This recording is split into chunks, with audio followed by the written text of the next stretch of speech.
Salut à tous, bienvenue sur Savoir et Santé, votre chaîne dédiée à votre bien-être, à votre santé.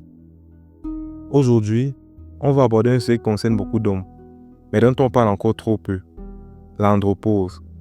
Vous avez peut-être entendu ce terme, souvent comparé à la ménopause féminine, mais ce n'est pas tout à fait la même chose. C'est un processus beaucoup plus graduel, une transition qui s'installe directement avec les années.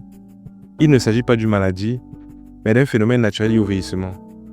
Pour certains hommes, cette étape s'accompagne de changements notables dans leur corps et leur esprit. Il est donc essentiel de comprendre ce qui se passe et de pouvoir y faire face, sans anxiété ni fausse idée. Alors, qu'est-ce que l'andropause concrètement? On pourrait la définir comme diminution progressive de la production de testostérone, la principale hormone sexuelle masculine. Imaginez la testostérone comme le carburant qui alimente votre énergie, votre force musculaire, votre libido et même votre humeur. À partir de la quarantaine, le niveau de cette hormone peut commencer à baisser lentement, année après année.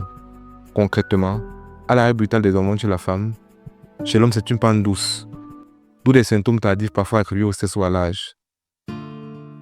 Parlons maintenant des choses qui doivent vous alerter. Quels sont les symptômes de l'andropause? Comme la baisse de testostérone est progressive, les signes apparaissent souvent de manière insidieuse.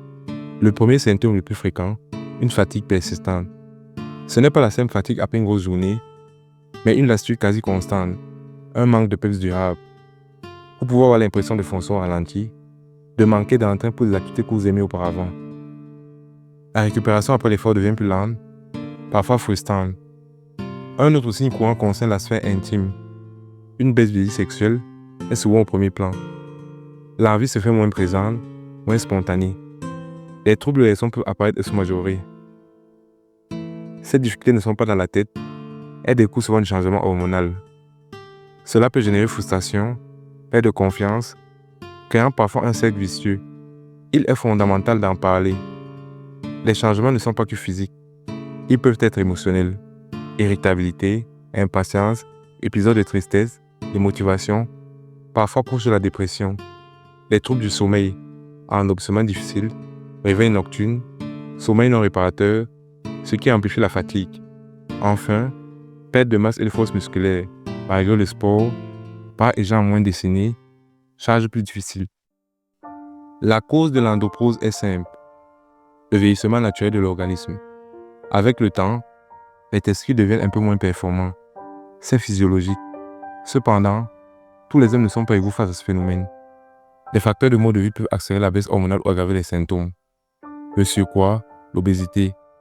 Le tissu adipeux contient une enzyme qui transforme la testostérone en estrogène. Plus de graisse, plus de conversion.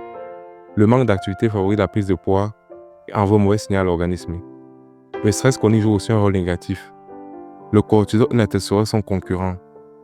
Trop de cortisol sur la durée peut faire chuter la testostérone. D'autres causes existent. Diabète de type 2, hypertension, maladie du foie des reins et certains médicaments. Le diagnostic se fait en 2 étapes. D'abord, un dialogue précis sur vos symptômes, fatigue, libido, humeur, sommeil, c'est essentiel. Ensuite, une prise de sang si l'andropause est suspectée. On mesure la testostérone totale et de disponible. L'examen se fait le matin, à jeun, quand les taux sont plus hauts. Une fois le diagnostic confirmé, la bonne nouvelle est qu'il existe des solutions. La première option de décision médicale sérieuse est la thérapie de remplacement de la testostérone. Elle comprend le manque pour amener le taux à la normale, gel quotidien, injection espacée ou patch, regain d'énergie, libido et érection améliorée, masse musculaire en os, humeur plus stable. Mais ce traitement a des contre-indications, notamment cancer de la prostate ou du sein, et exige un suivi régulier. La décision se prend avec votre médecin, généraliste, endocrinologue, urologue. Un suivi biologique est indispensable. Les changements de mode de vie sont très efficaces. Bouger cardio régulier et renforcement musculaire 30 à 45 minutes, 3 à 4 fois par semaine. Manger équilibré, limiter sucre, ultra transformé, alcool. Perdre quelques kilos aide. Dormir 7 à 8 heures et gérer le stress. Méditation, marche au vert.